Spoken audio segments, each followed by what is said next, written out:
Sheriff Kyle Morgan of Claymore County had taken hundreds of calls in his 22 years of service.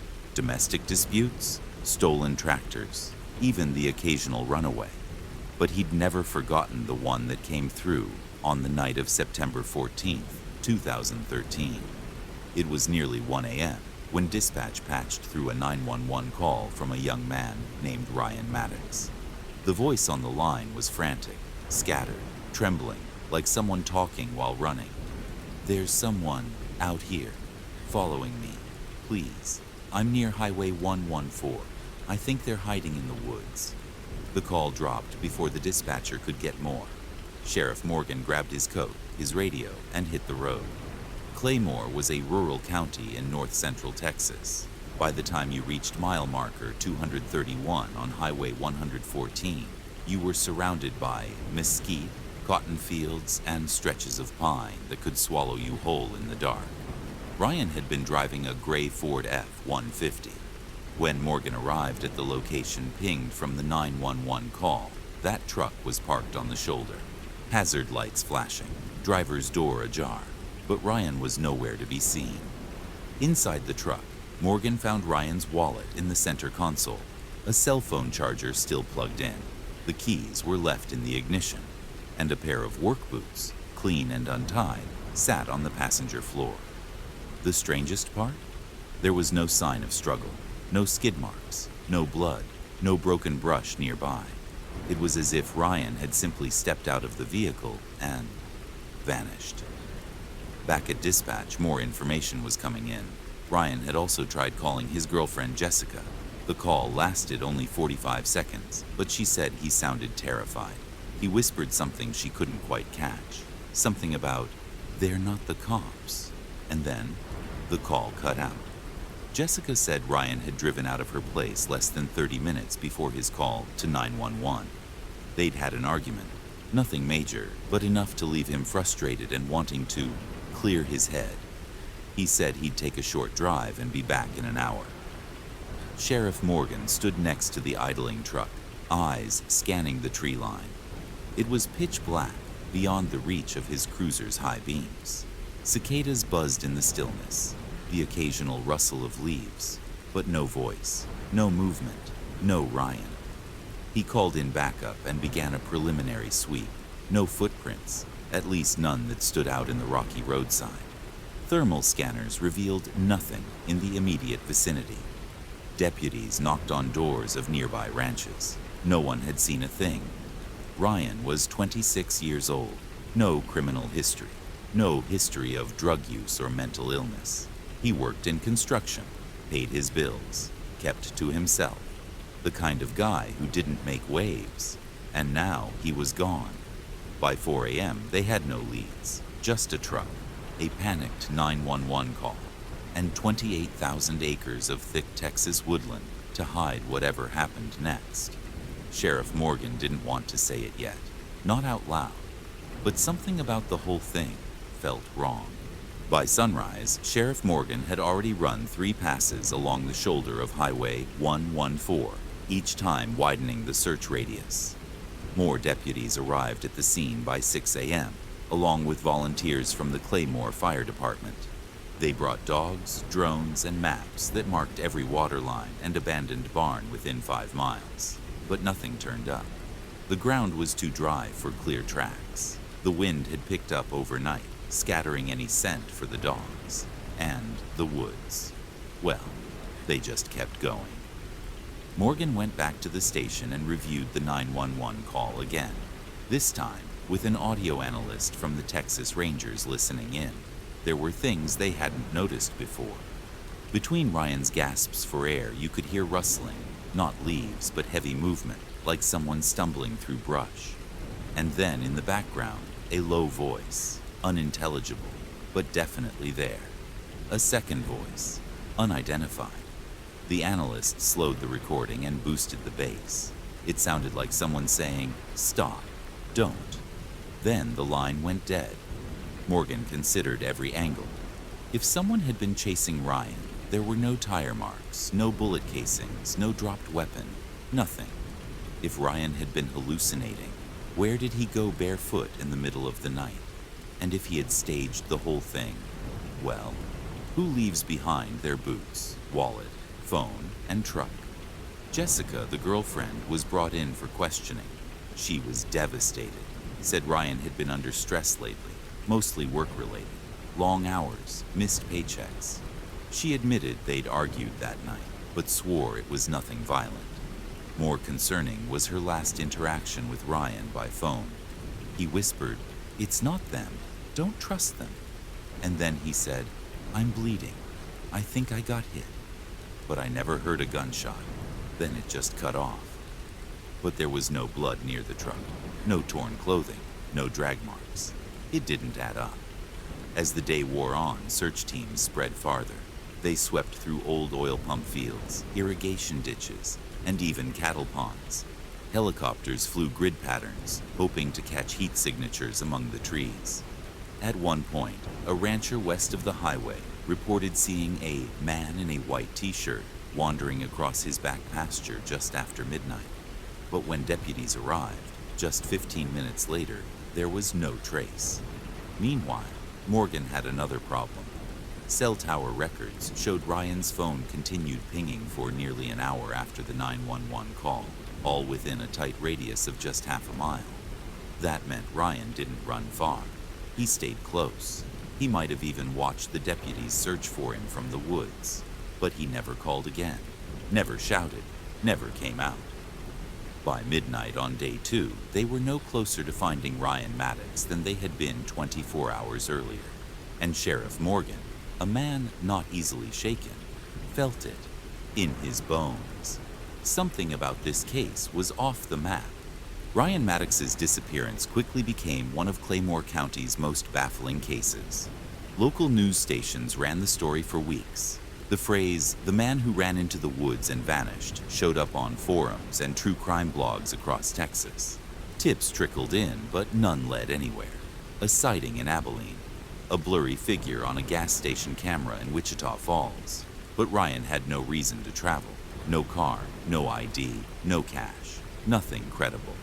The official search continued for 5 days. Volunteers kept going for nearly a month after that. Jessica showed up every morning, even when the sheriff told her to rest. Eventually, time wore everyone down. The case turned cold, and the woods stayed quiet. It wasn't until October of 2022, 9 years later, that the call came. A land surveyor working with a development company had been clearing brush near the old irrigation access off Highway 114, just over half a mile from where Ryan's truck had been found. He noticed something in a shallow depression, tangled in overgrowth and broken branches. It was a faded t-shirt, a belt buckle, and a piece of fractured bone. The area had never been fully cleared in the original searches, a narrow spot between 2 thickets, filled with old fencing and thorny vines. Forensics confirmed it was Ryan Maddox. The remains were partial, scattered, likely due to animals, heat, and time. There were no signs of trauma, no gunshot wounds, no fractures, just a pair of skeletal feet resting not far from the boots he'd left behind. The only oddity, his cell phone, completely dead, but still intact, found tucked inside his jeans pocket, as if never moved. The sheriff, now retired, visited the spot weeks later. He stood there a long time. "You think a man yells for help, runs barefoot into the dark, and never calls out again," he later told a reporter. "Then you find him right there, practically in shouting distance the whole time. What does that tell you?" No one could explain why Ryan never responded to the search teams, why he stayed hidden, why he called for help, and then vanished within earshot. Theories spread. Some say he was disoriented, suffering a head injury, heat stroke, or drug reaction. Others say he was running from someone, and when he realized help wasn't coming fast enough, he gave up. There's even a group that believes he saw something he shouldn't have, and someone made sure he never told. But without any forensic evidence, no foul play, no trauma, the case was officially closed as undetermined. No arrests, no suspects, no answers. Jessica never moved away. She still drives past that stretch of highway on the way to work, and sometimes, not often, she pulls over just to look at the trees, to listen. For what? She's not sure. Ryan Maddox called 911 just once. The call lasted 42 seconds, and it would echo for the next 9 years, unanswered. Before he became a name whispered with fear across state lines, Sheriff Wayne Rucker was a hero. He walked tall through the streets of Stillridge County, Nebraska, in a brown uniform and worn leather boots, the kind of sheriff who bought kids sodas at the gas station and helped elderly folks carry their groceries.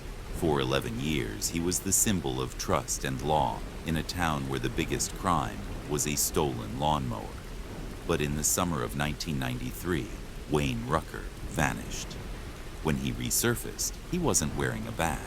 He was wearing gloves and holding a rifle. Stillridge was the kind of town where time seemed to slow down, a population under 4,000, one high school, and a diner where the cook knew your order before you sat down. Sheriff Rucker had grown up there. He played linebacker on the high school football team, served in the Army, then came home and joined the county sheriff's office. He was elected sheriff in 1982 by a landslide. By 1992, he'd won 3 terms and even made regional news for solving a 9-month-old livestock theft ring. No one, not his deputies, not his family, not the judge he'd fish with every 3rd weekend, saw it coming. The first cracks didn't appear in his badge, but in his bank account. According to county records, Sheriff Rucker had taken out 2 personal loans in the spring of 1990, one to fund emergency home repairs, another for medical expenses. But public filings later showed no such repairs were ever made, and no hospital visits matched the loan dates. One of his deputies, who asked to remain anonymous, claimed Rucker started taking long business trips that didn't show up on the department calendar. And then there was the incident at the county lockup, the one no one talked about. A small-time drug dealer named Marcus Hill was found dead in his cell. The cause was ruled suicide by hanging. But the autopsy revealed something odd, ligature marks that didn't match the torn bedsheet he supposedly used, and bruising on his jaw. When a rookie deputy raised concerns, Rucker transferred him to parking duty, then put the report in a drawer no one ever opened again. Still, nothing stuck. Not until the FBI started looking into a rash of bank robberies across the Midwest. Between 1991 and 1993, over a dozen banks in Iowa, Kansas, Missouri, and Nebraska were hit with military-style precision. No fingerprints, no suspects, no cameras. Every robbery took place in rural towns with little to no surveillance infrastructure. Each crew wore masks and used police scanners. The tactics were clean, cold, and deliberate. Then came the heist in Monterey, Kansas. A First Valley bank was hit at 10:34 a.m. on August 4th, 1993. 4 men entered, 2 with rifles, 1 with a sidearm, 1 watching the door. The robbery lasted less than 3 minutes. $318,000 taken. 1 security guard shot in the leg. A retired cop sitting in the waiting area saw something the robbers didn't count on. The driver. His face was briefly exposed as he slipped his mask off inside the vehicle. The man later identified him from a photo lineup. It was Wayne Rucker, the sheriff of Stillridge County. Within 48 hours, the news broke. Former Sheriff Wayne Rucker, decorated Army veteran, town hero, was now the most wanted man in 4 states. Stillridge went silent, flags lowered. His badge was taken down from the wall of honor at the courthouse, and that was just the beginning. The manhunt for Wayne Rucker became one of the largest multi-agency efforts in Midwest history. The FBI, U.S. Marshals, and 5 state police agencies were involved. But tracking Rucker was like chasing a ghost. He knew the back roads, the surveillance blind spots, the jurisdictional weak points. He knew exactly how law enforcement thought because he had once been their blueprint. For the first few months, he vanished completely. Then came the Atchison shootout. On November 21st, 1993, an armored truck carrying casino revenue was ambushed outside of Atchison, Kansas. Witnesses reported military-style coordination, 2 shooters from an overpass, 1 from ground level. The ambush lasted under 2 minutes. Both guards survived but were severely wounded. The attackers escaped with $210,000. A partial boot print was found near the exit route, a discontinued brand issued to law enforcement in the 1980s. A week later, a truck matching the getaway vehicle was discovered abandoned in an irrigation ditch in Nebraska. Inside was a single item, a laminated Still Ridge County Sheriff's ID issued to Rucker in 1988. The message was clear. He wasn't hiding anymore. He was taunting them. Back in Still Ridge, federal agents questioned anyone who'd ever worked with Rucker. Some insisted he was under pressure, personal debts, family issues, maybe a breakdown. But a few suggested something darker. Retired Deputy Troy McMillan gave an anonymous tip that Rucker had once confiscated cash from a known meth distributor in 1990, cash that was never logged into evidence. The dealer died a month later under unclear circumstances, and there were whispers that Rucker had ties to former Army buddies who'd been dishonorably discharged, men who'd gone on to become contractors, smugglers, even mercenaries in South America.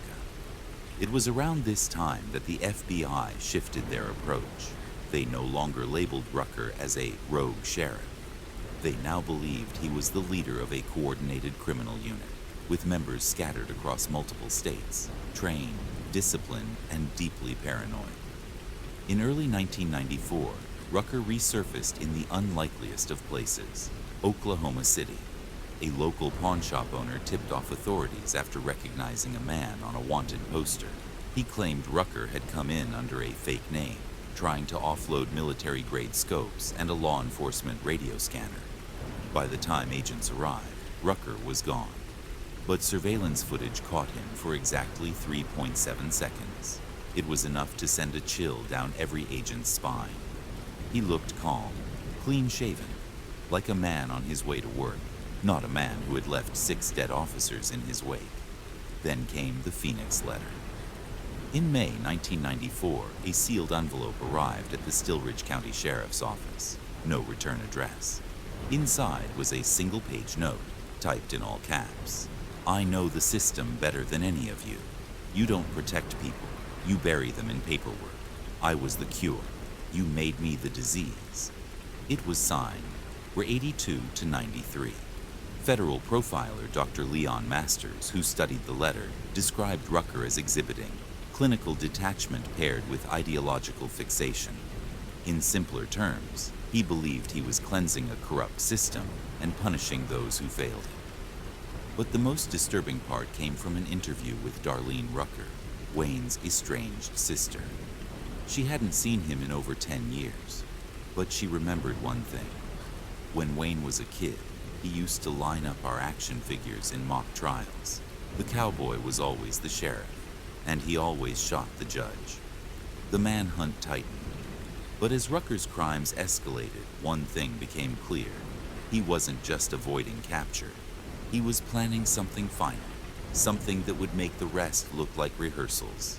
The final chapter of Wayne Rucker's story began on a gray October morning in 1994.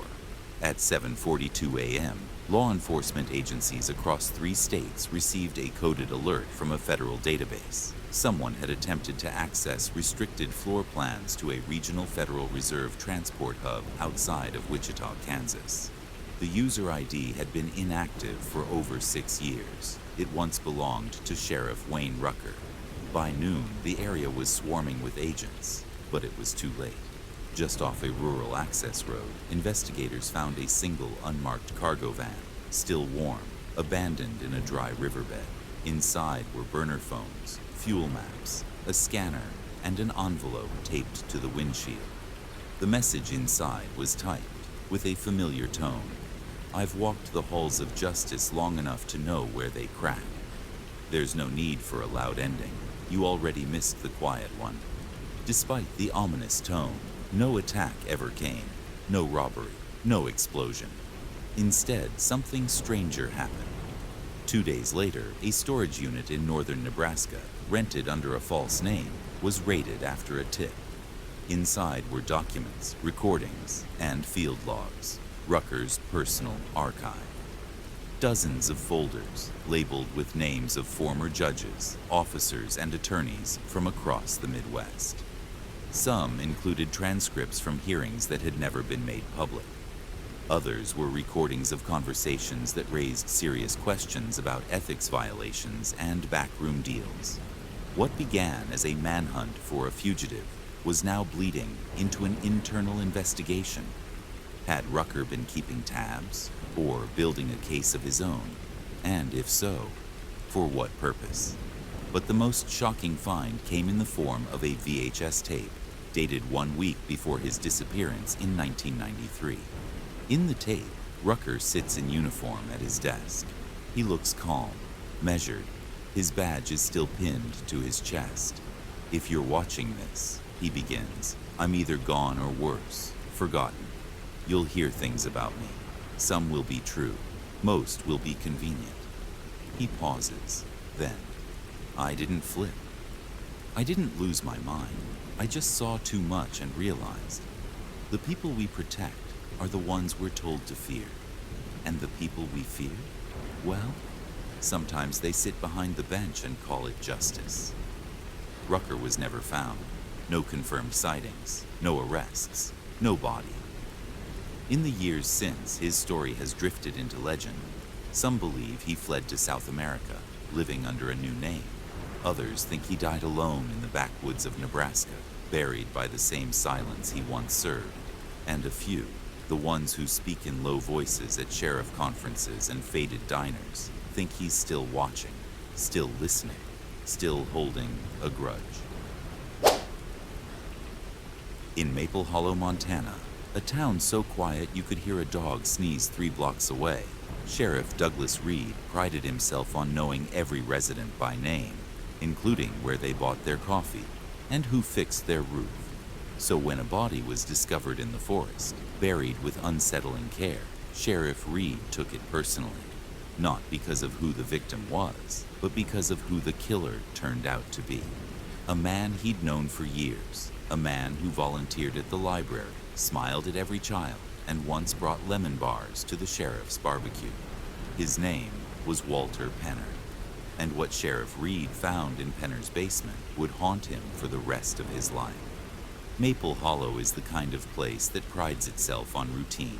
Church on Sundays, town meetings on Tuesdays, yard sales on Saturdays. Walter Penner had moved there in 2010. He said he was a retired accountant from Boise looking for peace and clean air.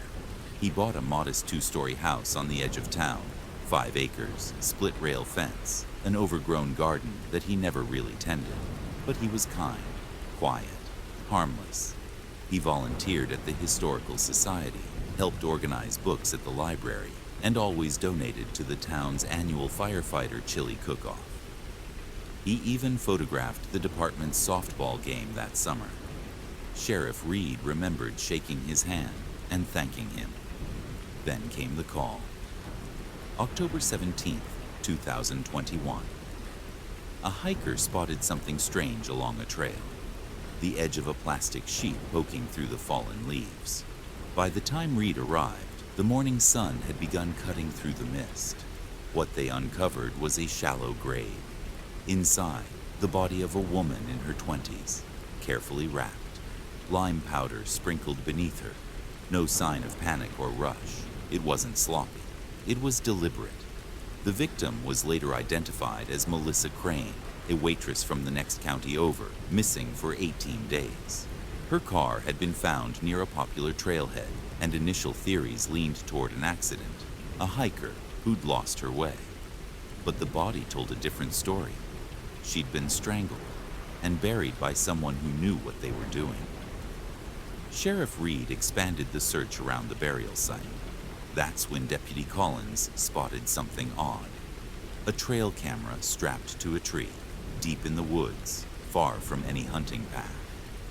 The kind of camera a hunter might forget, or someone might hide. The memory card was still intact, and what it revealed changed everything. Most of the photos were uneventful: squirrels, a raccoon, wind-shaking branches. But starting in April of that year, a man appeared in the frame every 2 weeks at exactly 3 a.m. Always the same distance, always alone. In one photo, he was holding a shovel, in another, a large duffel bag. In the most recent image, dated October 1st, 2 days before Melissa's estimated death, he was standing next to the exact spot where her body would later be found. Though partially obscured by a hat and the low light, Sheriff Reed recognized the outline, the posture. The man in the photo was Walter Penner. Reed obtained a warrant by noon the next day, and within 24 hours, the image Maple Hollow had of its most polite neighbor would begin to unravel, one sealed door at a time. When Sheriff Douglas Reed stepped into Walter Penner's house with warrant in hand, he expected secrets. What he didn't expect was the system. The home appeared ordinary at first, neatly kept, a little too clean. The fridge was half-stocked, the curtains drawn, the hallway clock ticking in quiet rhythm. But as deputies moved through the house, they noticed things that didn't quite sit right. A bookshelf filled with true crime books, all about unsolved murders across 4 states. A back door that had 3 separate locks, from the inside only. And in the guest bedroom, a filing cabinet bolted to the floor. Inside were photographs, hundreds of them, all taken from behind fences, across parking lots, through windows. Women walking to their cars, leaving work, jogging trails. Some were smiling, others looked straight at the camera, unaware it was even there.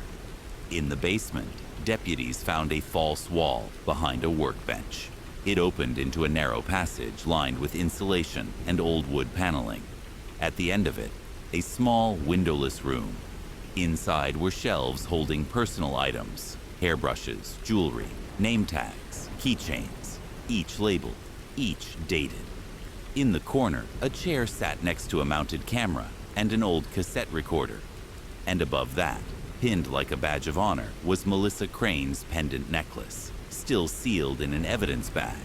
Sheriff Reed froze. The bag wasn't standard. It wasn't from Melissa's case file. It was from his own department, the kind used by his evidence room. They pulled Penner in for questioning that evening. At first, he denied everything, claimed the photos were artistic studies, said the basement room was part of a hobby. But when presented with the trail camera photos, his demeanor shifted. He didn't ask for a lawyer. He didn't yell. He just smiled and said, "You passed me on Main Street 2 days ago, Sheriff. I was buying eggs. You nodded at me." Remember? Reed did remember. And that's what chilled him most. A deeper investigation into Walter Penner's background revealed something even more disturbing. Walter Penner didn't exist before 2007.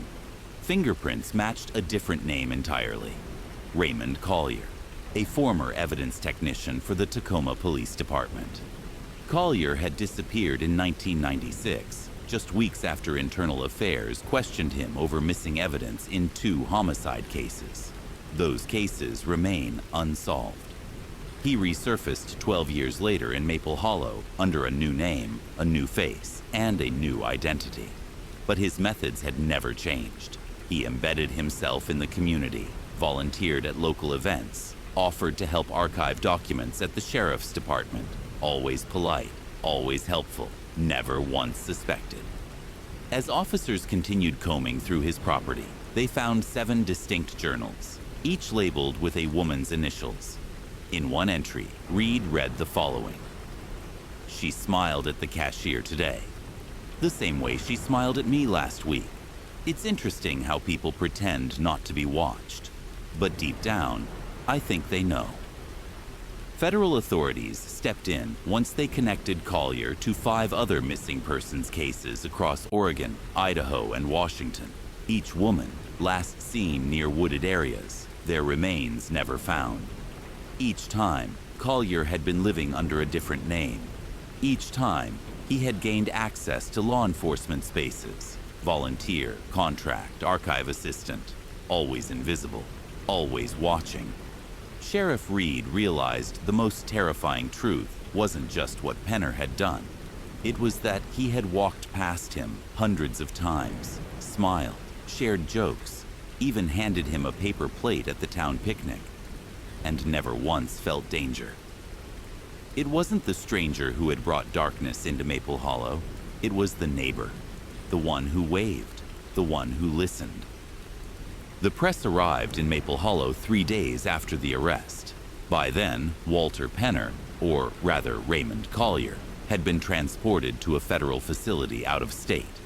The small town that once prided itself on quiet safety now found its name printed under headlines with words like hidden monster, small town serial predator, and lawman turned lurker. But Sheriff Douglas Reed wasn't reading the papers. He was reading Penner's journals. There were 7 total, written in small, almost mechanical print. No rage, no remorse, only observation. One entry from March 2020 stood out. The sheriff seems tired lately. Probably won't notice if I volunteer to help with case logs. He's the kind of man who trusts his gut. I like that. It's a gut I can walk right past. Another read. I test boundaries, like electric fences. Most are dead wires. Reed was almost one of them. It became clear Penner had been studying Reed, just as he had studied the women he followed. He'd watched, listened, blended in, not just with the town, but with law enforcement itself. And in doing so, he had walked through the very walls meant to keep people like him out. The real blow came when an internal audit revealed a chilling oversight. Back in 2018, Penner had briefly worked under contract with the County Records Department, helping digitize archived files from old missing person cases. At least 3 of those files matched women later discovered to be among his victims. It meant that Penner, Collier, had used police records to identify potential targets. He learned who had no close family, who was new in town, who had records that wouldn't raise alarms if they disappeared. He wasn't just hiding from law enforcement, he was using it. Penner's trial never happened. Before proceedings could begin, he was found unresponsive in his federal holding cell. No note, no known cause. Autopsy revealed no trauma, no toxins. The official report cited cardiac failure due to stress. Unofficially, many believe he simply decided when his story would end. Sheriff Reed didn't attend the cremation, but he did receive a package 2 weeks later, postmarked from a city Penner had never visited. Inside was a single envelope, no return address, no handwriting, just a typed message on plain white paper. I only ever wanted to see how close I could get. It wasn't signed, but Sheriff Reed didn't need a signature. Maple Hollow never truly recovered. The town library closed for renovations and never reopened. The neighborhood watch tripled in size. People locked their doors, not out of fear of strangers, but of neighbors. And as for Sheriff Reed, he remained in office until the following spring, then quietly retired. He moved to a cabin 2 hours north, where cell reception was spotty and roads turned to gravel. Locals say he still answers mail from old deputies, still keeps a scanner in his kitchen, and sometimes when the fog rolls in, thick through the valley, he'll walk out to his porch, coffee in hand, and stare into the tree line, not searching for anything, just listening. When Sheriff Elliot Granger passed away in 2016, the whole town of Marlin Creek, Arizona showed up at the funeral. They said he'd been a quiet man, a hard worker, loved his dog, hated paperwork, and always left his badge on the desk at 6 p.m. sharp. A simple kind of man, reliable. But 2 years later, a man who looked exactly like Elliot walked into a bar in northern Colorado, alive, quiet, and carrying a different name. And that's when everything the town thought they knew began to unravel. Sheriff Granger had retired in 2014 after 22 years of service in Marlin Creek. a desert town where the most exciting event was the county fair's chili cook-off. He lived alone, no wife, no kids, had a modest house off Route 89 and an old Chevy that coughed more than it purred. People liked him because he didn't say much, but he always showed up. In June 2016, he was found dead in his home, slumped in his recliner, TV still playing an old Western. Coroner listed it as cardiac arrest. He was 57. There was no foul play, no autopsy. He was cremated 2 days later. Case closed, until it wasn't. In August 2018, a bartender in Timber Hollow, Colorado, reported something strange. A customer had left behind a wallet. Inside were multiple IDs, different names, different states, but all with the same face.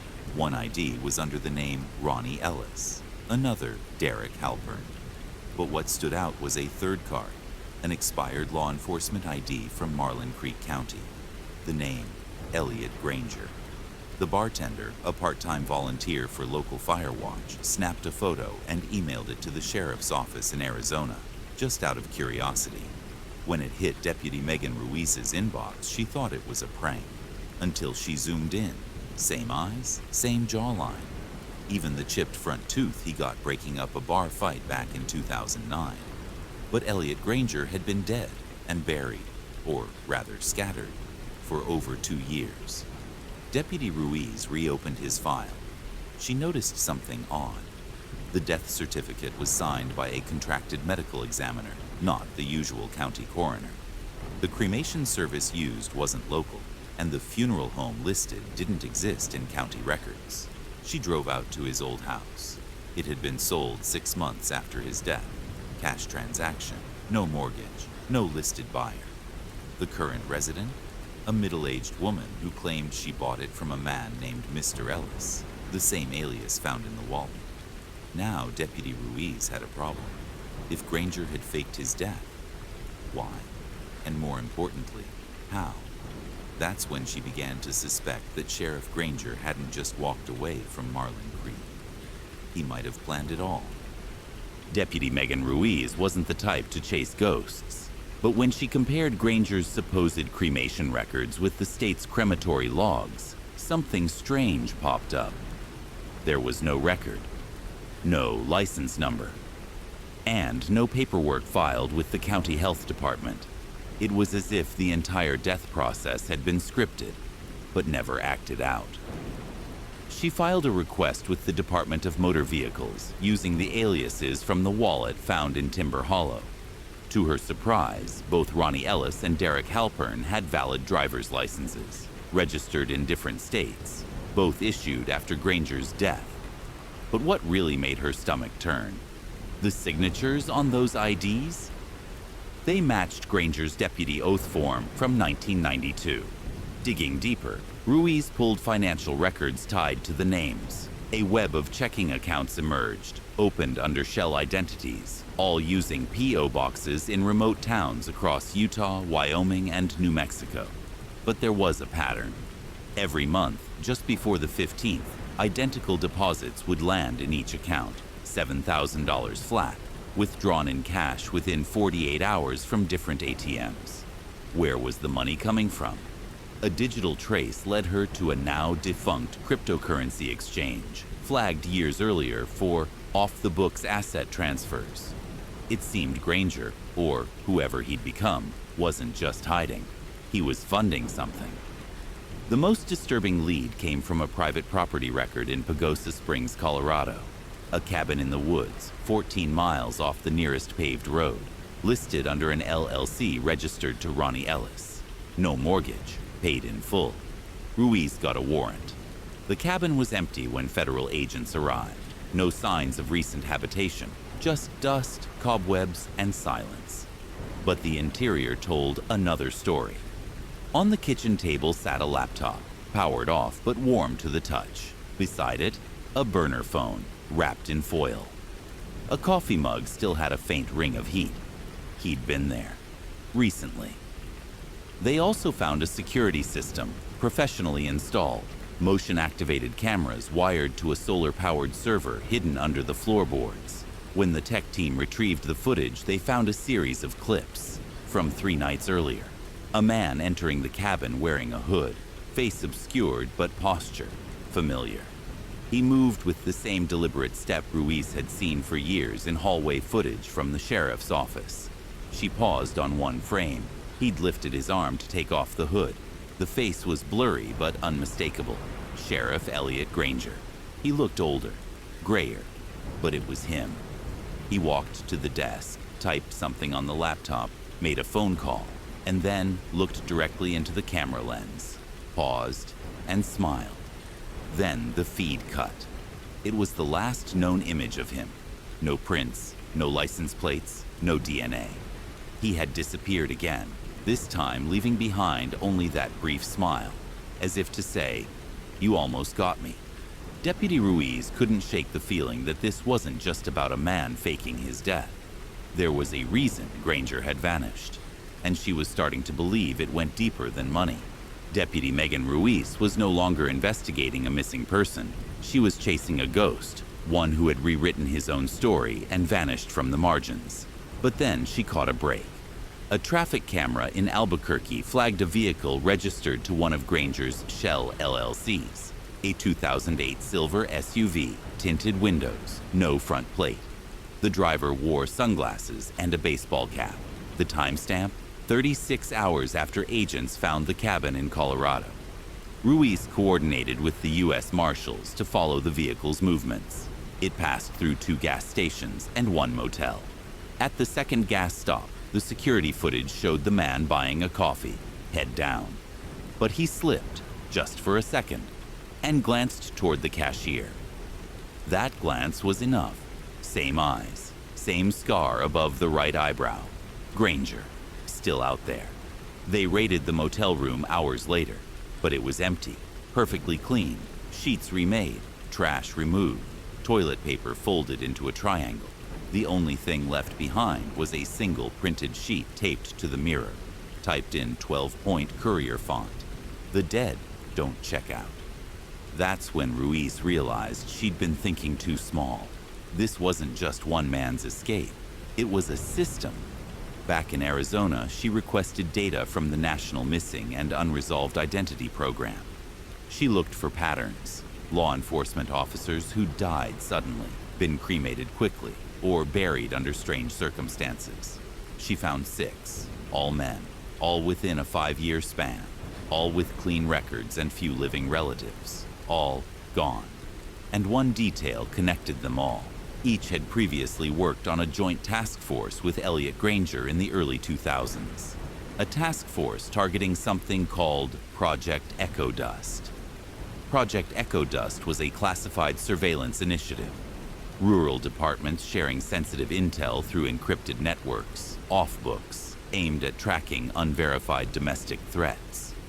The program was quietly shut down in 2009 after a whistleblower exposed its flaws, particularly the risk of data manipulation and false identities being generated through its internal tools. Granger had access to those systems. So did the others. Deputy Ruiz pieced it together. What if Granger hadn't just faked his death? What if he'd created an underground exit path, a way for disillusioned sheriffs and agents to vanish, legally and financially, using the tools they once used to track others? She called it the Hollow Badge Network. But she had no proof, just ghost trails, old bank accounts, and quiet faces that kept disappearing. She handed over her report. The FBI shelved it. Too speculative, too thin. Case closed. Again. Ruiz retired the following spring, bought a small trailer home in Flagstaff, and started teaching part-time at the police academy. She told no one about the case, not in full. Only that sometimes good men walk away when the system gets too loud. But every year on June 9th, the day Granger died, she gets an envelope. No return address. Always the same. One photo. A random town square or gas station. A man in the background, sunglasses, hat, walking away. And on the back of each photo, always the same phrase typed in, "Courier, still quiet, still watching." When you're behind the badge, you're supposed to know when to stop. But sometimes, ego outruns judgment, and a decision made in seconds can haunt an entire town for years. In the spring of 2009, the people of Ashcroft County, Tennessee, were preparing for the annual Mayfest parade. Families were painting signs, local deputies were briefed on safety patrol, and Sheriff Marcus Hallen had just completed his 20th year in office. It was the kind of place where everyone knew the officers by name, and one of the more recognizable ones was Deputy Richard "Rick" Holden, a 10-year veteran known for being aggressive behind the wheel. He wasn't a bad cop, just one who liked to push limits. It was late afternoon when the call came in. Black pickup truck, weaving across lanes on Route 14, possible DUI. Holden responded immediately. Dashcam footage later confirmed he reached speeds upwards of 90 miles per hour, swerving around cars, cutting across double yellows. The suspect, David Lorman, was a 29-year-old local handyman. He had 2 beers at a friend's birthday lunch and was heading home. Perhaps not fully sober, but not intoxicated beyond legal limit, as toxicology would later show. But that didn't matter then. Holden had locked in, and once he flipped on the lights, the chase began. What made this case unforgettable wasn't just the chase, it was the ending. Less than 6 minutes into pursuit, David's truck clipped the side of a family sedan at an intersection. That sedan, driven by Melissa Rayburn, was carrying her 8-year-old son, Daniel, in the back seat. The impact wasn't fatal until Holden came into the intersection a full 12 seconds later, tires screeching, swerving to maintain line of sight with David's truck. In doing so, he T-boned the already disabled sedan at over 70 miles per hour. Daniel Rayburn died at the scene. Melissa suffered multiple fractures. And the suspect? He pulled over 2 blocks later and turned himself in, hands in the air. He had no prior record, no weapon, no intent to run. He thought he was being pulled over for a busted tail light. The autopsy report listed Daniel's cause of death as blunt force trauma from second impact. That second impact was Deputy Holden. At first, Ashcroft County tried to minimize it. Press statements labeled it as a tragic result of suspect evasion. But dashcam footage from other units painted a different picture. Holden was never directly behind David's truck. He wasn't following protocol. He was cutting corners. And the decision to continue the chase through a known residential zone violated multiple pursuit policies. The town began to turn. The funeral for Daniel Rayburn was held 5 days later. The church overflowed. Flags were flown at half-mast. Ashcroft Elementary planted a tree in his name, just outside the playground he used to love. But while the community mourned, the sheriff's office was scrambling behind closed doors. Sheriff Marcus Hallen released a carefully worded statement. This was an unfortunate consequence of a suspect evading law enforcement. We remain committed to public safety. But many locals weren't buying it, especially Melissa Rayburn, who began speaking to media from her hospital bed. He didn't chase a killer. He chased a man for weaving in traffic. And in the end, my son paid for that. 2 internal affairs officers were assigned to the case. Holden was placed on paid administrative leave, but the dashcam footage kept leaking. First, it was a clip from a red light camera showing Holden's cruiser not slowing before impact. Then came audio. Radio chatter from other deputies urging him to back off, warning the road ahead was congested. He ignored it. One deputy even said, quote, "Rick's gone rogue. Someone needs to pull him." That statement would haunt the department for years.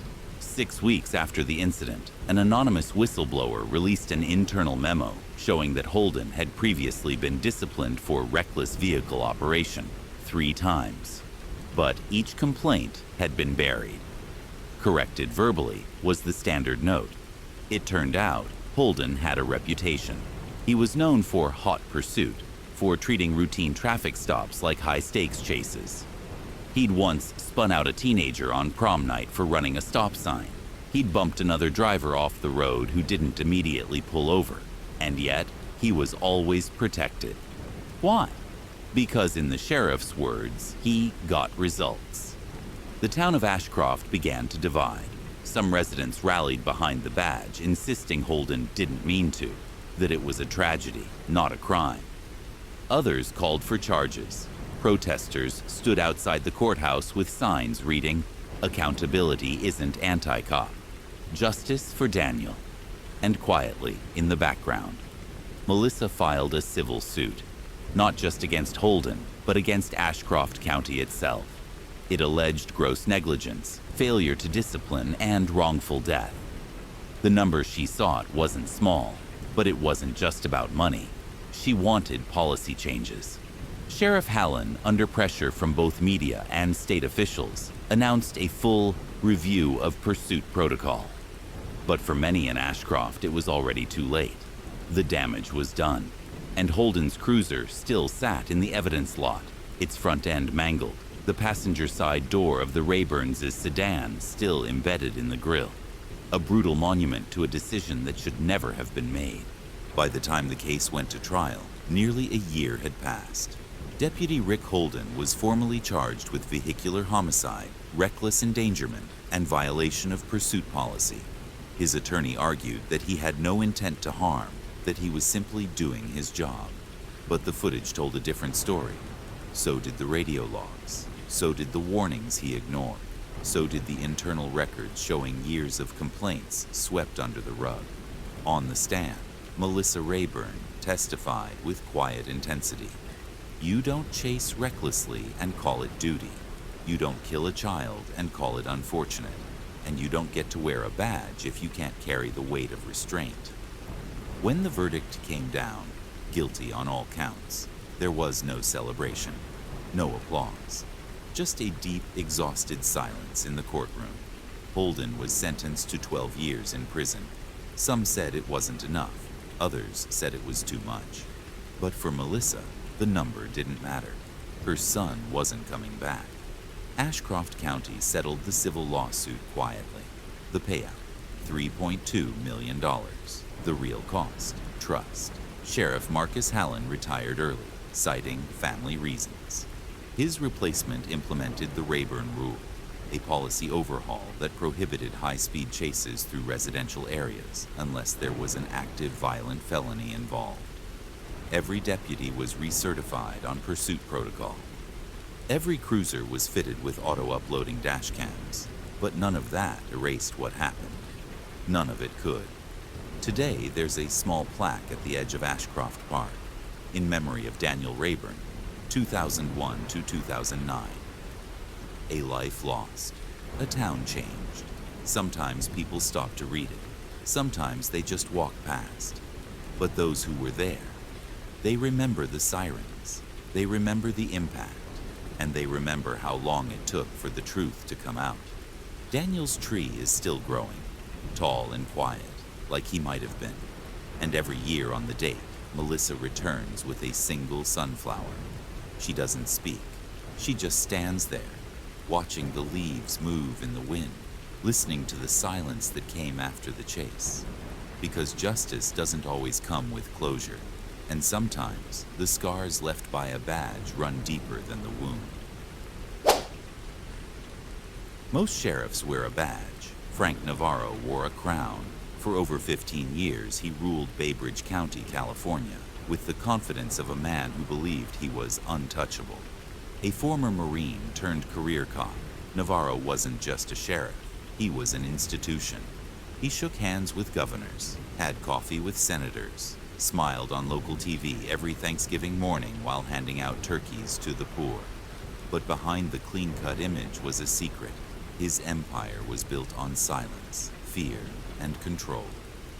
Bay Bridge County's jail system was massive, housing over 18,000 inmates at its peak.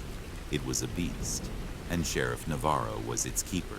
He promised the toughest jail in America, and that's exactly what he delivered.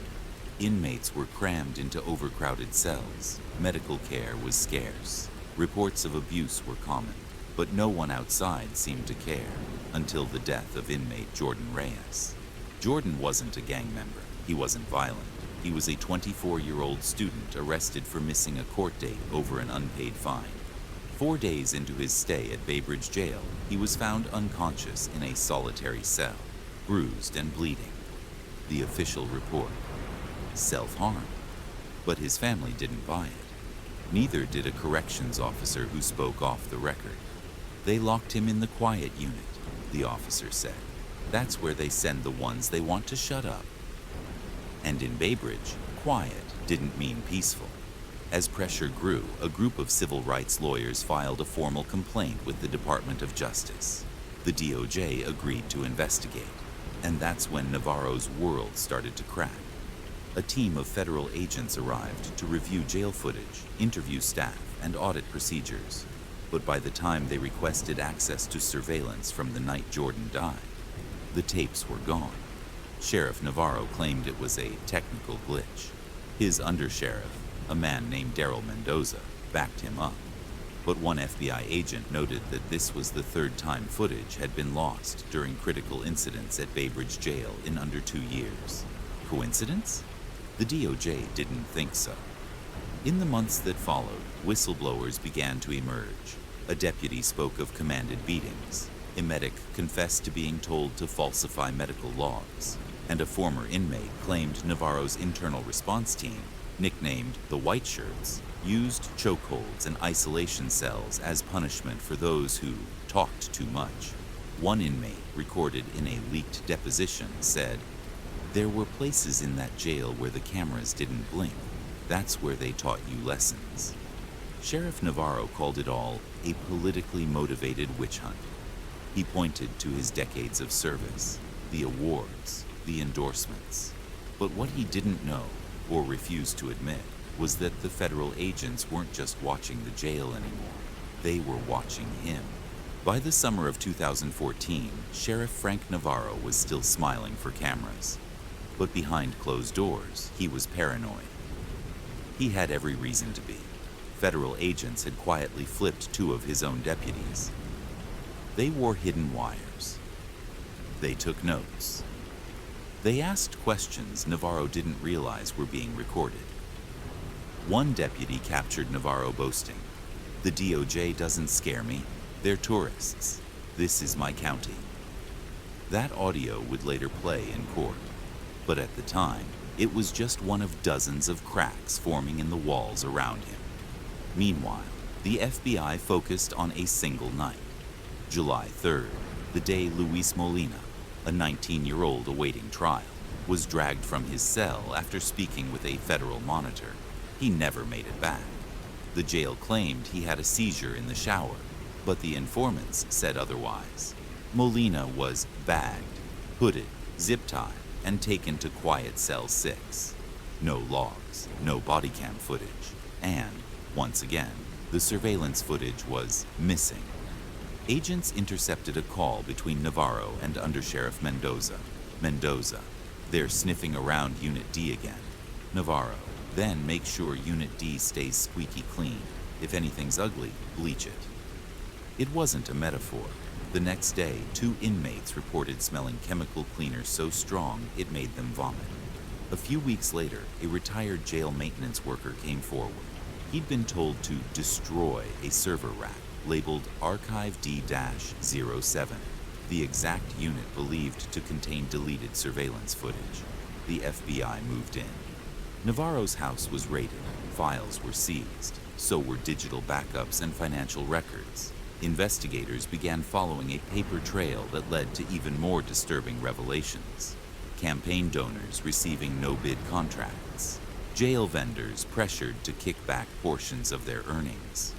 A private real estate trust, secretly tied to Navarro, that owned 3 properties used by the county jail system. It wasn't just brutality anymore. It was corruption. It was organized. Still, Navarro refused to step down. He held a press conference called the investigation insulting and described himself as a patriot under siege. But behind that bravado, he was losing control. Staff began resigning. One of his closest advisors vanished from public view, and most damning of all, his own undersheriff, Daryl Mendoza, turned himself in. In exchange for immunity, Mendoza testified that Navarro knew about the beatings, personally ordered the deletion of footage, and had even met with private consultants about how to dodge federal oversight using rotational data destruction. In short, Navarro hadn't just looked the other way, he was engineering the cover-up. The grand jury was impaneled in early 2015. Navarro, now visibly thinner and no longer smiling, was subpoenaed.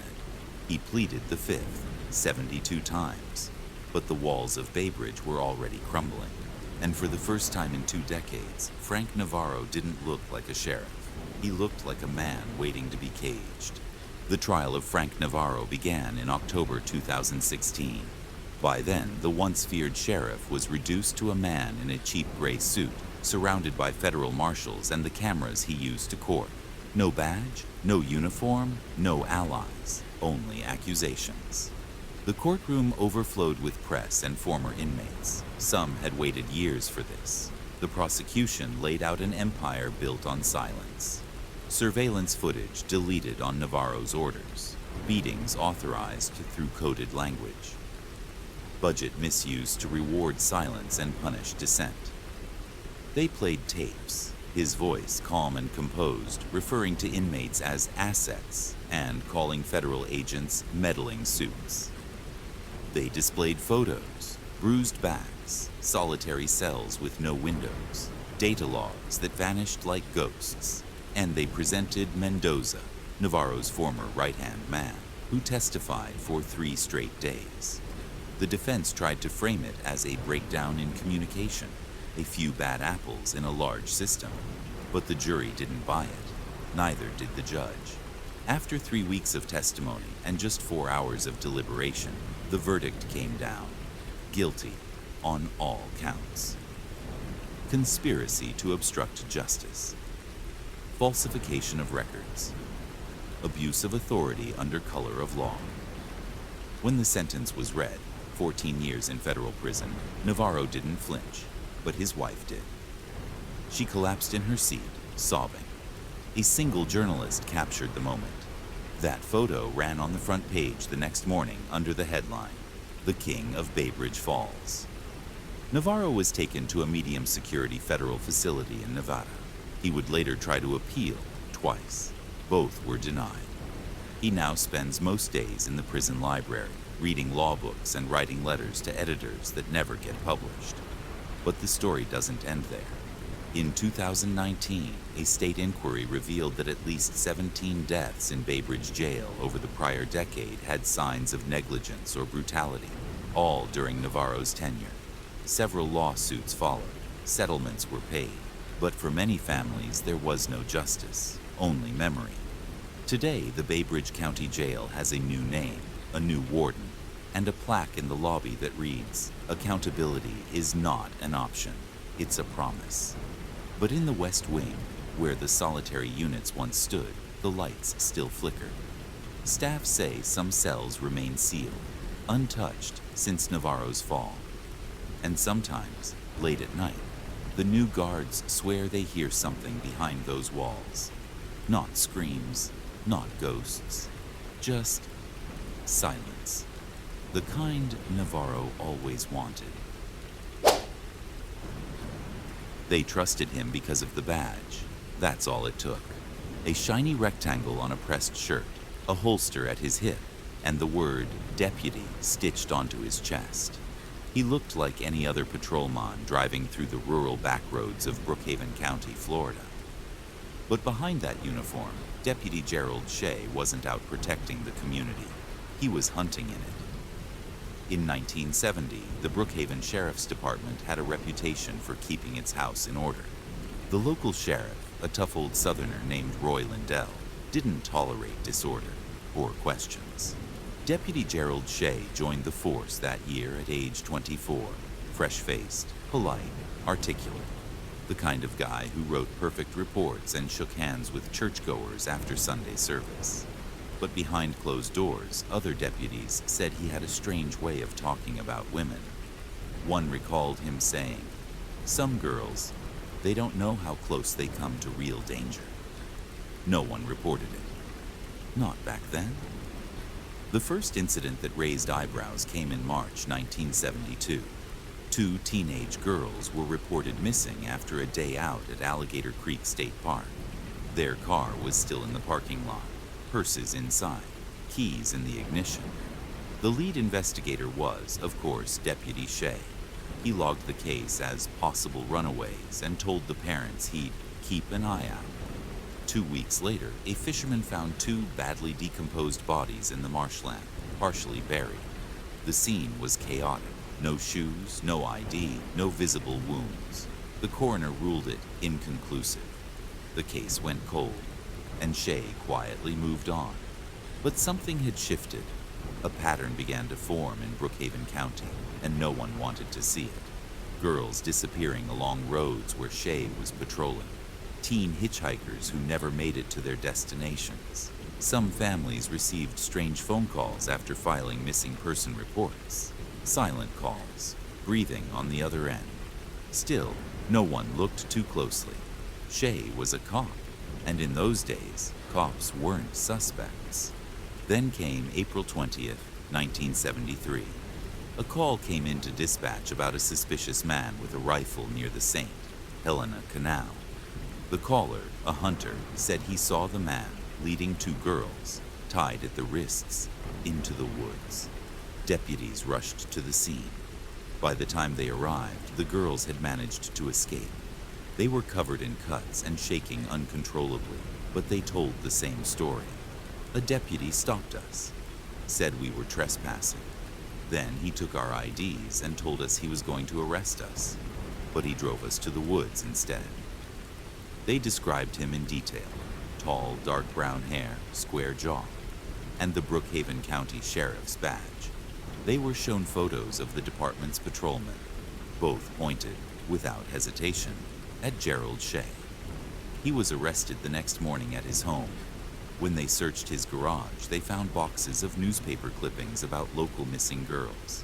He kept them like trophies. Inside a locked filing cabinet, they found driver's licenses and jewelry, all belonging to victims listed as still missing. And under a loose floorboard in the bedroom closet, they found a journal. It wasn't just a confession, it was a ledger.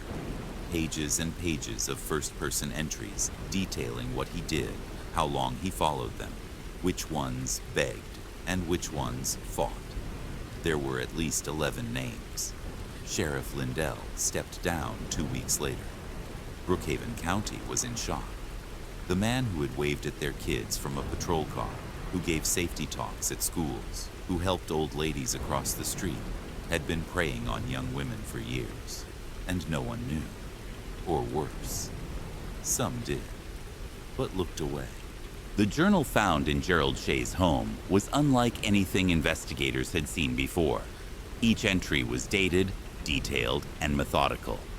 It didn't read like a madman's rant. It read like a report. A sick, twisted reflection of the paperwork he used to file as a deputy. Target spotted at 3:16 p.m. Female, late teens, traveling alone. Hitchhiking eastbound on County Route 7. Compliant, no resistance. Took control within 11 minutes. Each line was clinical. Each word stripped of empathy. He even graded them. With letters, as if he were ranking victims like performance reviews. Brookhaven County Sheriff's Office turned the entire case over to the state and FBI. They didn't want any appearance of bias, or worse, internal cover-up. Soon it became clear, Shea's victims weren't just local. Authorities across 5 counties in southern Florida began reopening cold cases, all involving missing girls between 16 and 24 years old. Some had been missing for years. Others had never even been reported because they were drifters or runaways. He targeted the vulnerable, the invisible, the kind of girls no one missed right away. The 2 surviving girls, Megan Hurley and Bethany Reed, became key witnesses in the prosecution. Under oath, they described how he pulled them over for trespassing, cuffed them, and took them deep into the woods. He tied them to a tree and disappeared for hours. He said he was going to come back and flip a coin. Heads, he'd let one of us go. Tails, neither of us. But something startled him. a hunter nearby. That brief moment of distraction gave them just enough time to chew through the rope and escape. When asked if they believed they would have survived otherwise, both said no. One detail chilled everyone in the courtroom. The journal had an entry dated just 3 days before his arrest, labeled "Next Exercise." He wrote about testing new methods and mentioned acquiring a pair of handcuffs without serial numbers. He called it evolving. He wasn't just acting on impulse. He was refining his process, getting better, faster, more efficient. While awaiting trial, Gerald Shea never showed remorse. He claimed the girls were lying, that the evidence was planted, and that the sheriff's office was turning on their own to save face.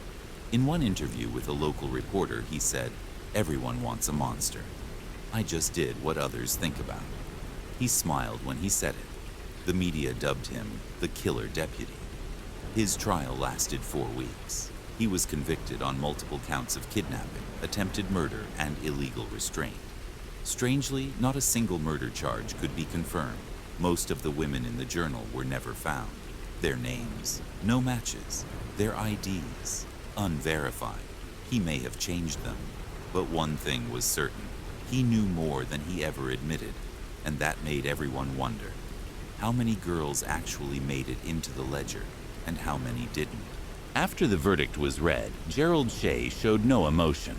The courtroom had been packed with reporters, deputies, families of missing girls, many clutching faded photos that might never find closure. The judge sentenced Shea to 2 consecutive life terms without the possibility of parole. But the true sentence was the silence.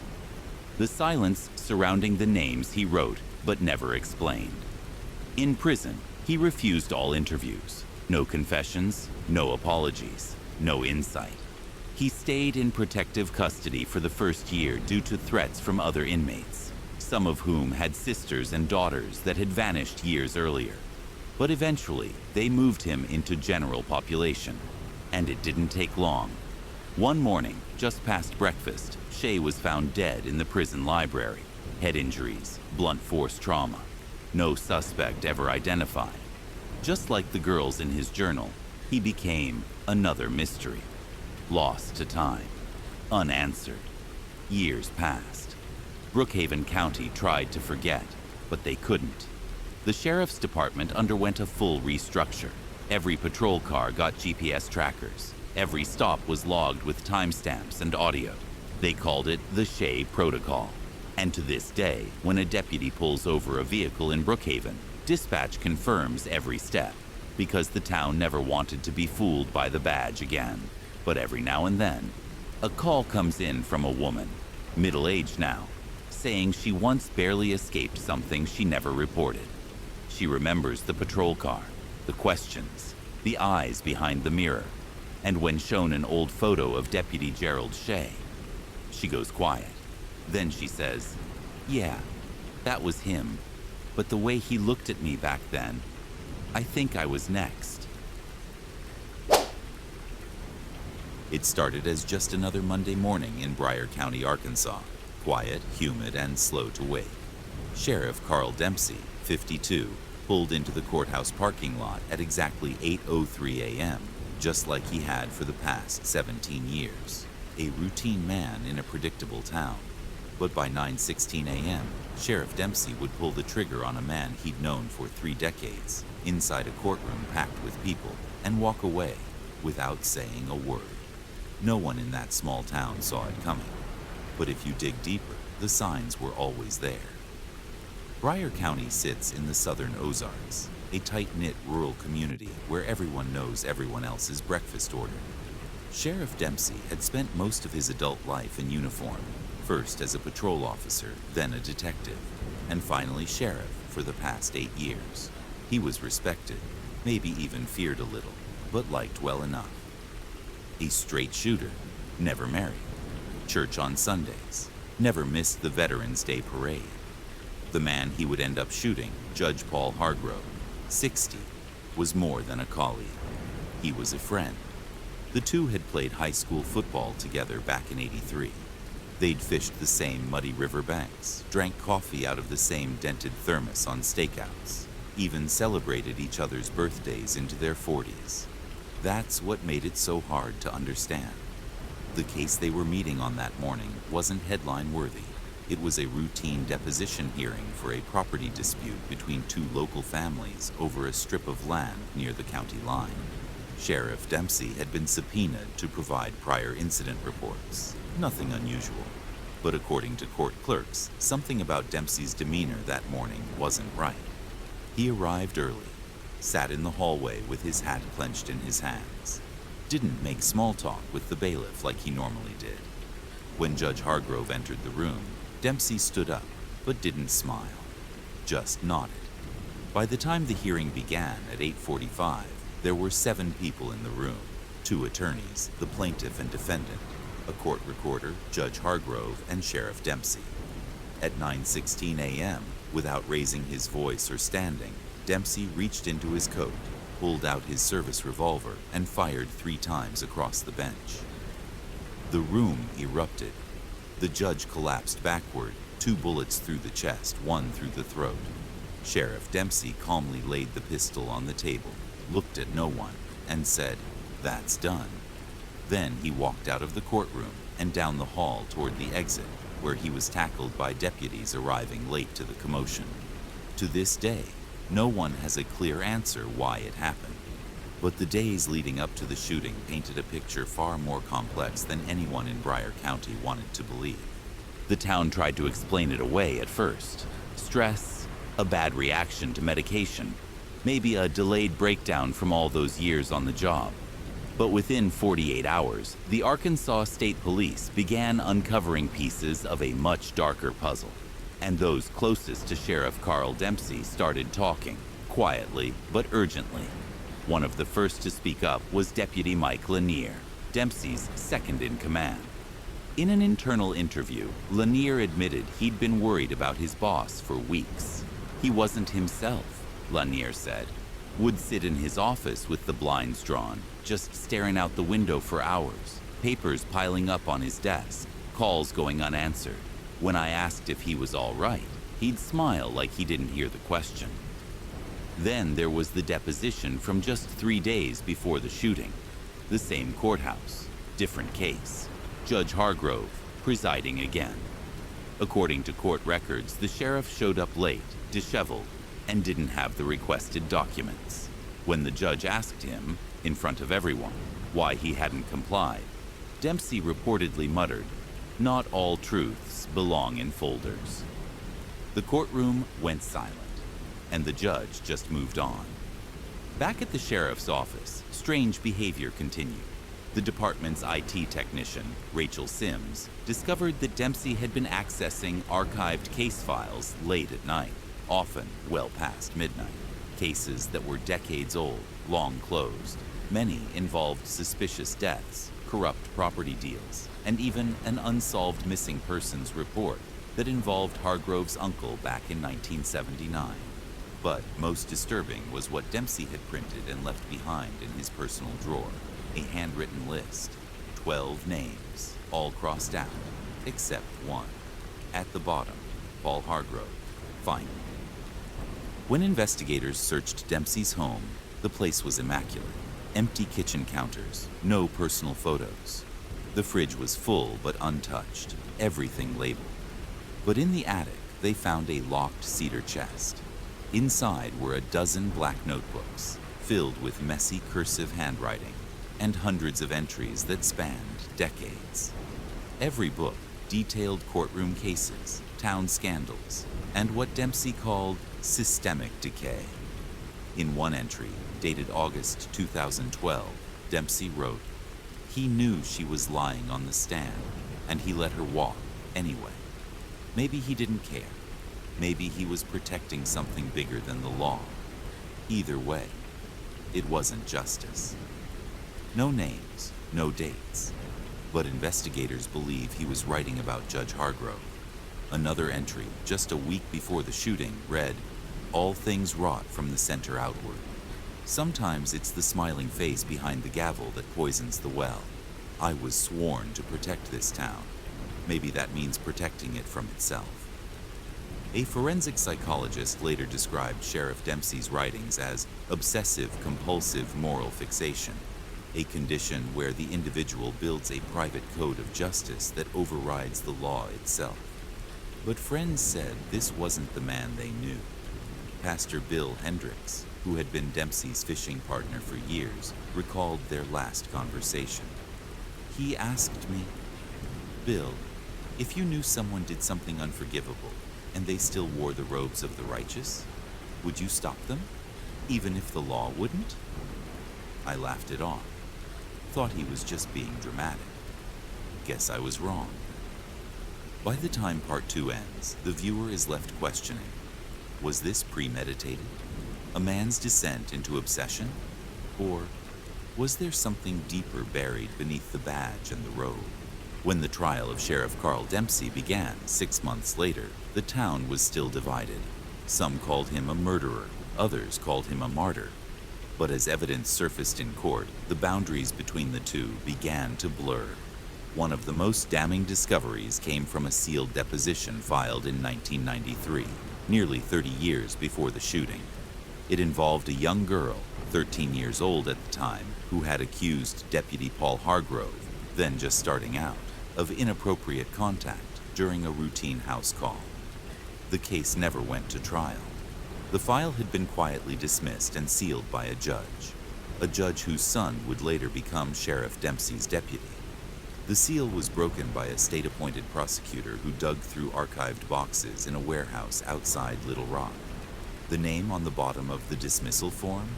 Judge Paul Hargrove. That was the crack in the dam. Whispers turned to rumors, and rumors turned to testimony. 3 women, all now in their 40s, came forward. Each said that as teenagers they had uncomfortable encounters with Hargrove.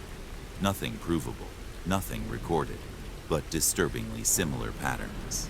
Each time the accusations had been brought up, and each time the charges disappeared quietly under procedural delays, lost paperwork, or lack of evidence. And each time, Sheriff Dempsey had filed an internal complaint. All 3 were ignored. The prosecution tried to argue mental instability. The defense leaned into something much darker, moral duty. Dempsey's attorney presented his notebooks, hundreds of pages detailing alleged cover-ups, abuse of power, victims who never saw justice. And then came the letter, left inside his office desk drawer, dated the night before the shooting. I've watched him shake hands with grieving mothers. I've watched him comfort widows he helped create. He sits on the bench and calls it justice. Maybe I should have done this years ago, but no one listened when I whispered, so now I'll scream. The jury deliberated for 5 days. They found Dempsey guilty of second-degree manslaughter, but not guilty of first-degree murder. He was sentenced to 15 years in state prison, with possibility of parole in 7. He never appealed. When asked if he regretted what he did, his only response was, "I regret that I had to." Sheriff Carl Dempsey died in prison 4 years later from a heart attack. Judge Paul Hargrove was buried with full civic honors, though the county quietly removed his portrait from the courthouse hallway 2 months later. The courtroom where the shooting occurred has since been renovated. New walls, new carpet, a new judge. But deputies say if you're in there alone, real quiet, you can still hear it. The echo of 3 shots, and the silence that followed. Deputy Mark Cleary of Cypress County, Florida, filed no arrest report on the morning of January 12, 2006. No booking logs, no body cam footage, no official record of any stop. But by noon, a 27-year-old man named Dorian Miles was gone, last seen in the back seat of Cleary's patrol car, and he would never be seen again. The day had started like any other in the quiet suburbs of Bonita Springs. Around 9:45 a.m., a local tow truck driver spotted a beige Cadillac parked at an angle near a cemetery entrance. Its windows were rolled down, no driver inside, keys on the dashboard. Thinking it might have been stolen, he called the sheriff's office.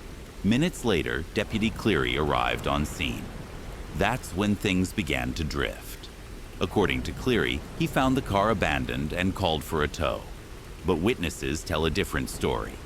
3 cemetery groundskeepers said they saw a young black man standing beside the Cadillac, talking to Deputy Cleary. They claimed Cleary appeared agitated, gesturing sharply, before finally handcuffing the man and placing him in the back of his cruiser. One of the workers even remembered asking Cleary, "What's going on?" To which the deputy casually replied, "Just a routine situation.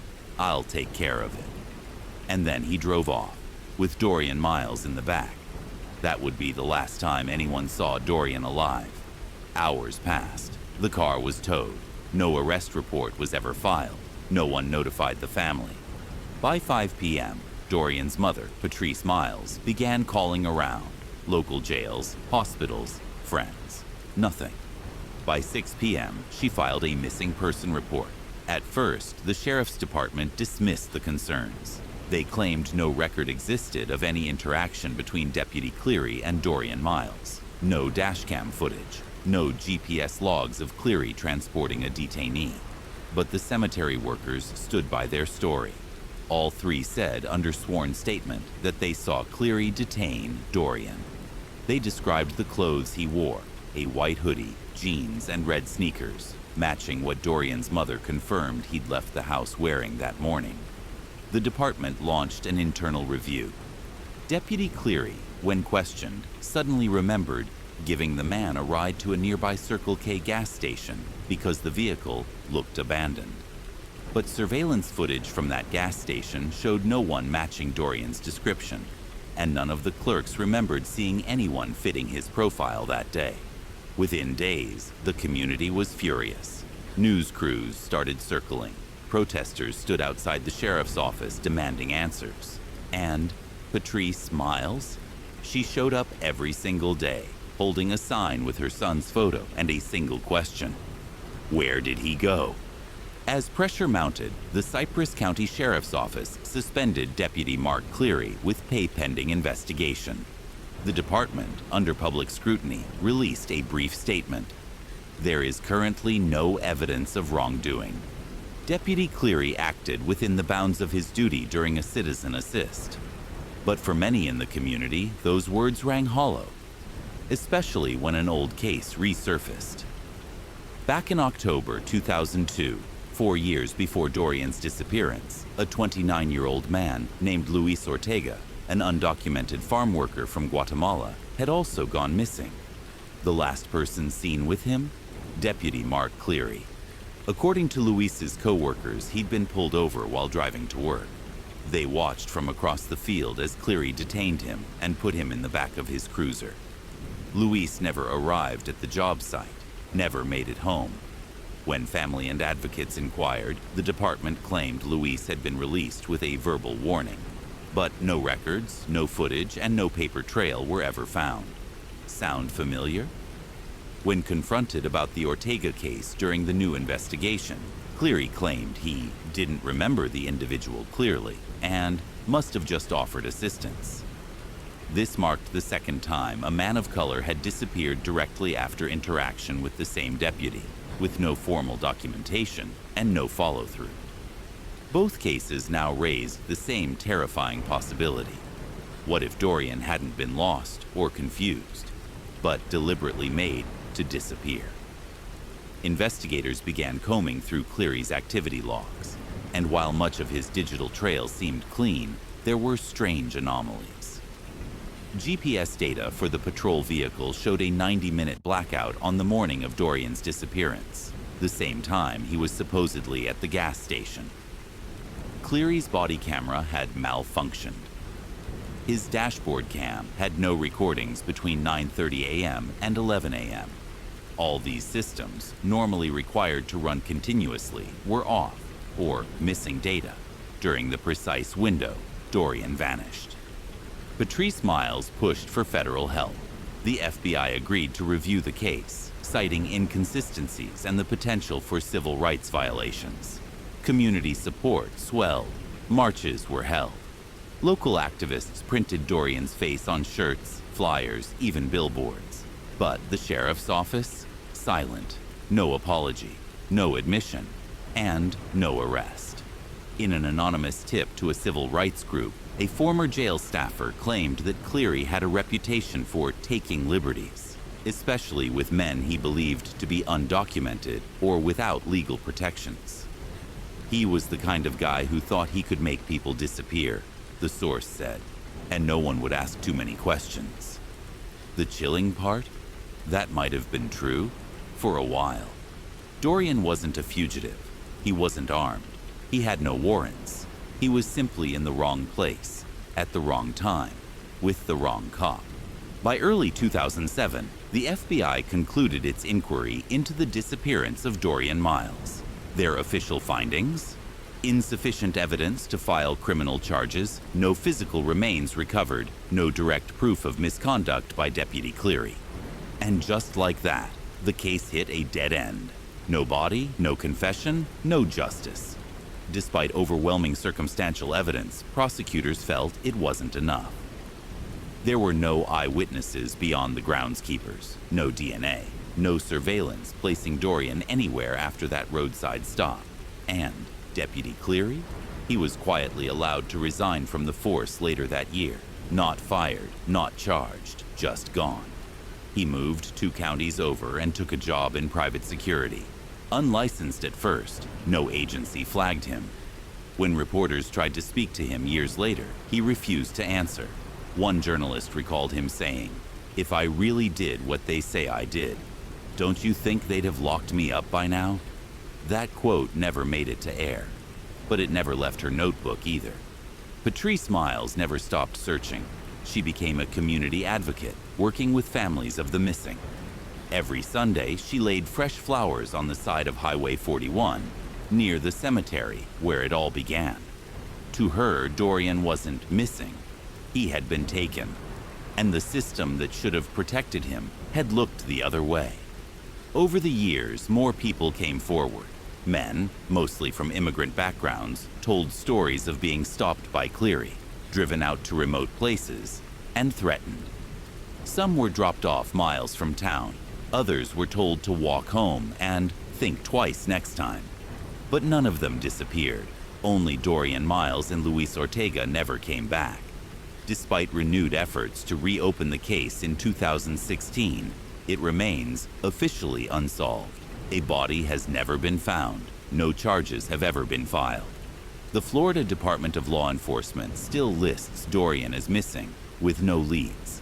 For the residents of Cypress County, it's a chilling reminder that sometimes the people you're taught to trust can be the ones you fear the most. And for Patrice? "I don't want revenge," she once told a documentary crew. "I just want the truth. And my son's name cleared, because he didn't run. He was taken." The story of Dorian Miles is not one of ghosts or monsters in the woods, but it is a horror story, because he vanished in plain sight, in the custody of a man sworn to protect him. And that silence, the kind that follows when no one is held accountable, it still echoes through Cypress County, louder than any 911 call ever could. Sheriff Dean Halbrook had driven past the Finch property dozens of times, and every time it looked exactly the same. Broken gate, overgrown driveway, no trespassing sign half swallowed by weeds. That place hadn't been touched in nearly 7 years, not since the Finches vanished.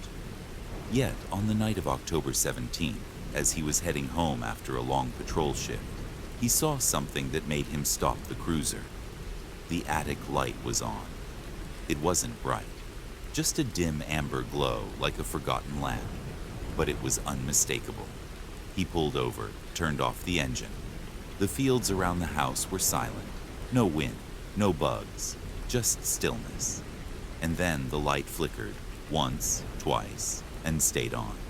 He radioed dispatch. Possible trespass at Finch property. Going to check it out. Static. He tried again. Nothing. The last time anyone had set foot on that property was March 2015, when a search party went in looking for Elliot and June Finch, a reclusive couple who'd lived off the grid with their adult son, Caleb. One night, without a word, all three disappeared. The front door was found wide open, food on the table, one chair tipped over, but no signs of struggle, no forced entry. They just left.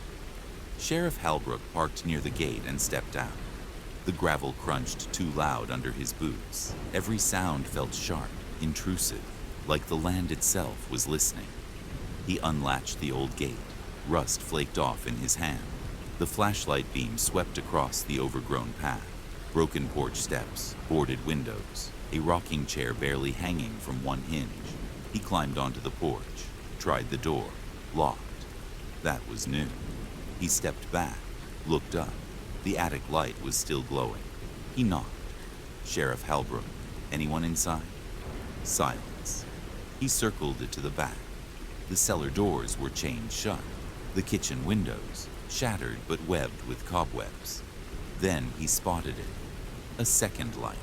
In the barn. Just a flicker, like someone walking with a candle. He turned toward it. The barn had been condemned years ago. Its roof had partially collapsed. Locals said it was filled with mold, snakes, and God knows what else. He unholstered his flashlight and moved toward it, boots sinking slightly into the damp earth. The barn door was ajar. As he approached, the smell hit him. Not rot, not animals, something metallic, cold. He pushed the door open fully. The light inside flicked off. He stepped in. Total darkness. The air was thick. Dust clung to his skin. His flashlight cut through the gloom, revealing hanging tools, rusted chains, a collapsed hayloft. Then, in the center of the dirt floor, something new, a pile of Polaroid photographs, hundreds of them, scattered in a near-perfect circle. He knelt to pick one up. It was a photo of the Finch house, taken from the outside at night. He flipped it over. Written in black marker, October 17th, 9:43 p.m., he sees you. He looked at his watch. 9:43 p.m. Exactly. Sheriff Dean Halbrook stood frozen in the barn, clutching the photo. The timestamp on the back matched his watch to the second. He looked down again. The other Polaroids? All photos of the Finch house. Same angle, same framing, taken on different days, at different times. Dozens of dates spanning 7 years. After the Finches disappeared. Who was taking them? And why were they all left here? Tonight. He gathered a handful of the photos and stepped out of the barn. The air had shifted, colder, heavier. The attic light was now off. But the porch light? Now it was on. It hadn't been before. He returned to the front of the house, tried the door again, still locked. But something had changed. He could hear something inside. A soft rhythmic creaking, like floorboards under slow, measured steps, back and forth, as if someone was pacing just beyond the door. He circled around again, scanning every window. One of the upstairs panes was now fogged over, and a small handprint had formed on the glass. It lingered for a few seconds, then slowly slid downward, vanishing. He radioed again. Still static. Against protocol, but trusting his instincts, Halbrook reached into the hidden panel under the porch rail. The Finches had left a spare key there years ago. He didn't expect it to still be there, but it was. He slid it into the lock. Click. The door opened with a groan. The smell hit him first. Not rot, not decay. Just old air. Heavy. Still. The living room looked untouched. Same floral couch, old TV, a lace curtain billowing gently, despite the sealed windows. On the wall, a clock. Its second hand was ticking backward. He stepped inside. The creaking stopped. Silence returned. He moved slowly through the front room, flashlight sweeping across dusty surfaces. Then he noticed something new. A candle on the hallway table, freshly burned, wax still soft, and beside it, a photo frame. But the photo inside wasn't of the Finch family. It was of him, taken just outside the barn. He stared at it, chest tightening. He hadn't heard a camera, hadn't seen anyone. but the angle, the distance. It was taken less than 20 minutes ago. He placed it face down and kept moving.